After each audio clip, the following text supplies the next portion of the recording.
Alors bonjour à toutes et à tous, aujourd'hui je vous présente Madame Chassot, nouvelle professeure d'anglais et de français au COP. Bonjour. Bonjour. Comment vous allez? Ça va bien et toi? Merci, ça va bien.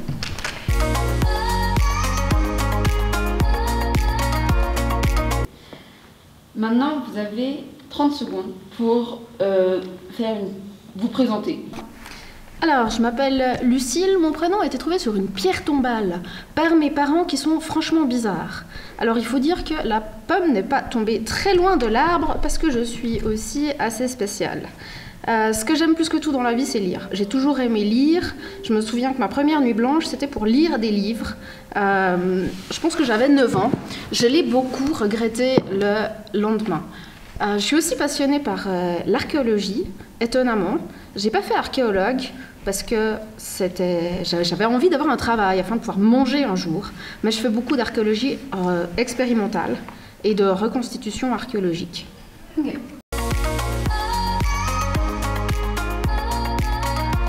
Je vais vous poser quelques questions. Est-ce que vous connaissez le concept « si vous étiez » Vaguement, en tant que prof de français, c'est le genre de choses qu'on aime faire. Alors c'est tout simplement, je vais vous poser vous demander qu'est-ce que vous choisiriez d'être sur une thématique. Donc par exemple, si vous étiez un fruit, lequel serait-vous? Je serais une mangue, parce que les mangues, c'est cool. Okay. Si vous étiez une musique? Alors ça c'est beaucoup plus dur, parce que malheureusement quand on a 35 ans et plus 14, c'est le genre de questions qui nous parle moins. Je pense que je répondrais que je suis du black metal, mais je compte sur toi pour ne pas ébruiter ça avant la fin de l'année dans ta classe. Ok, pas de souci. Si vous étiez une branche scolaire? Le français évidemment. Si vous étiez un pays? J'aimerais bien répondre que je serais l'Écosse, parce que c'est un pays superbe, mais je pense que je serais la Suisse. Pourquoi? Parce que j'aime pas trop les conflits. Okay. Si vous étiez une ville? Si j'étais une ville, je serais clairement Châtel-Saint-Denis. En tout cas, pas plus grand. Pourquoi?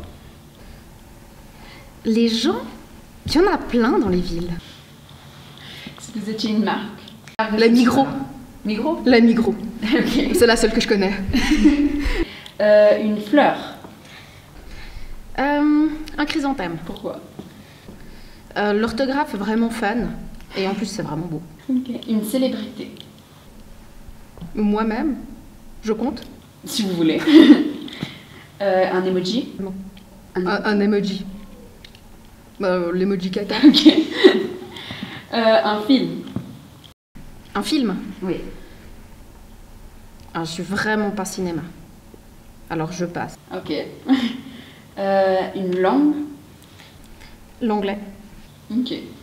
Pourtant, vous préférez la branche scolaire français? J'aime la littérature.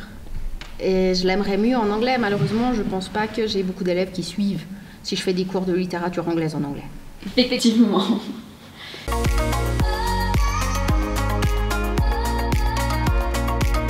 Je vais juste vous poser maintenant quelques questions sur le CO et vous allez me répondre par ce que vous pensez. Donc, est-ce que le CO compte plus de 800 élèves? Il y a beaucoup de monde. On va dire oui. Non. Non. Il compte 791. Est-ce que le CO englobe plus de 6 communes? Oui. Plus de 6 communes. Donc combien, pensez-vous? 12. Non. 9. Le CO compte-t-il 63 profs? Alors, on a dit une fois non, une fois oui, donc on va dire non. C'était oui. Effectivement. Et est-ce que le bâtiment Beta a 20 ans? Vu la moquette, je vais dire oui. Joli. Oui, effectivement. Donc on voit que vous le connaissez bien.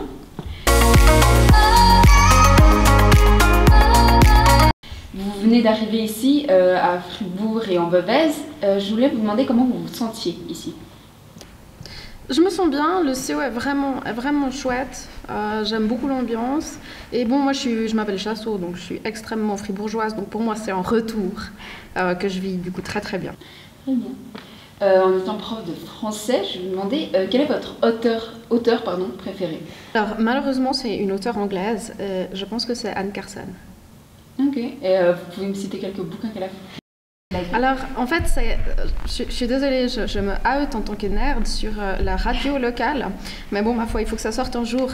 C'est une auteure qui traduit des textes de grec ancien en anglais. Et elle a une plume incroyable. Donc, elle a vraiment, en fait, traduit en anglais des pièces de théâtre antiques. Elle a écrit un livre qui s'appelle Antigonique et c'est littéralement Antigone avec l'ajout d'un personnage qui s'appelle Nick. C'est extrêmement bien, mais c'est très niche. Ok. Donc, je pense l'avoir déjà dit, vous avez grandi en Écosse, il me semble. Comment était l'école là-bas? Alors, j'ai pas grandi en Écosse, j'ai vécu une année en Écosse. Ah, okay. J'ai grandi à Praromant, donc vraiment pas très loin d'ici. Et mon père était chimiste, était chercheur en chimie à l'époque, et il a fait un échange d'une année en Écosse avec un chercheur écossais qui est du coup venu dans le canton de Fribourg. Donc j'ai vraiment vécu qu'une année. L'école était assez différente. Ce qui m'a le plus marqué, c'est qu'ils avaient le droit d'avoir des calculatrices. J'étais en 7e Armos, j'avais 10 ans et mes camarades n'avaient jamais entendu parler du livret. D'ailleurs, je ne sais toujours pas dire ce mot en anglais, hein, les livrets de multiplication, les tables de multiplication, c'est un mot que je ne sais pas en anglais. Et à chaque fois qu'il fallait faire des fiches de maths, ils sortaient tous la calculatrice. Et moi qui avais fait des livrets toute mon enfance, je ne sortais pas la calculatrice parce que ça allait beaucoup plus lentement et ils pensaient que j'étais un génie type Einstein. Il y a des profs des autres classes qui sont venus regarder comment je faisais des calculs. C'est génial. Quand vous étiez petite, ou alors si vous avez toujours le même maintenant, quel était votre métier de rêve? Alors quand j'étais petite, disons ado, donc j'étais extra goth et je voulais devenir médecin légiste. Je pense pas du tout que c'est un métier de rêve, je pense que mon métier de rêve en fait c'est prof. Ah oui? Oui. Donc vu que c'est votre métier de rêve, pourquoi est-ce que vous enseignez? Parce que je m'ennuie jamais, vous êtes extrêmement divertissant.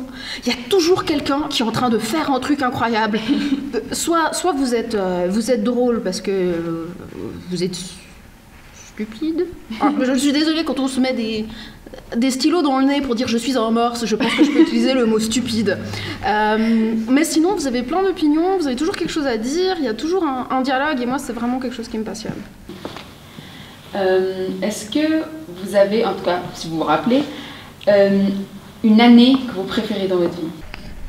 Je pense que c'est la première année où j'ai commencé à enseigner, où j'avais enfin fini mon université après de longues années à procrastiner mon mémoire. J'avais mon appart, j'avais mon travail, c'est l'année juste avant que je me marie. Ça, c'était vraiment une bonne année. Ouais. Vous êtes prof ici d'anglais et de français, je vous demanderais si vous préférez entre l'anglais et le français. C'est difficile à dire parce que c'est vraiment deux choses différentes, je pense que c'est très complémentaire. Ce que j'aime plus que tout, c'est la langue. C'est la langue, l'écriture, les mots, c'est quelque chose qui me passionne depuis toujours. Et le français permet d'aller très en profondeur. Mais l'anglais permet aussi d'apporter cette langue d'une autre manière, des fois de plus réfléchir sur la langue, ce qu'on fait assez peu en français. Je ne peux pas dire que j'ai vraiment un préféré, mais j'aime vraiment avoir les deux en même temps. Je pense que ça, c'est ce que j'aime. D'accord. Donc, j'avais encore une question, c'était si vous pouviez changer une seule chose dans le monde, laquelle changerait-vous?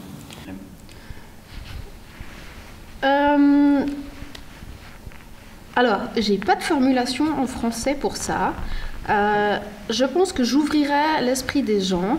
Ce qui me ferait plus plaisir que tout, c'est que je n'ai plus jamais besoin d'entendre une remarque raciste, sexiste, homophobe, transphobe et j'en passe. Donc tout ce qui est la ségrégation ou n'importe quoi. Donc la haine et tout envers oui. Les gens différents. Ouais, exactement. Ok, c'est bon. Enfin, je vais vous demander de sortir l'objet insolite que vous avez amené.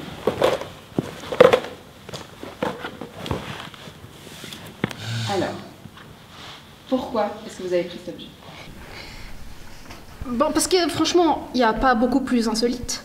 C'est une chaussure de l'âge du fer qui a été retrouvée dans une tourbière au Danemark se fait rare, que j'ai fait moi-même. Je pense que c'est extrêmement insolite. Et qu'est-ce que cette chaussure représente pour vous? Alors ça représente pas grand-chose, mais ça me permet d'avoir les pieds bien au sec quand je fais de la reconstitution. Et pourquoi vous le trouvez insolite? En soi, c'est une chaussure, donc... En soi, c'est une chaussure, mais bon, déjà, premièrement, je pense que si je les mets cet après-midi, tout le monde remarque. Et c'est aussi quelque chose que j'ai fait moi-même. C'est vraiment fait avec la méthode de l'époque. J'ai cousu avec des poils de sanglier, des soies de sanglier, et du fil de lin ici. Donc c'était aussi une expérience pour moi d'essayer de reconstituer.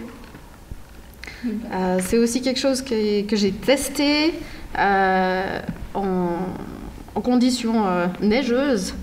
Donc il y a aussi beaucoup de souvenirs assez insolites associés avec. Alors merci beaucoup d'avoir répondu à mes questions. J'ai pris un grand plaisir à vous les poser. Et bonne journée. Merci pareillement.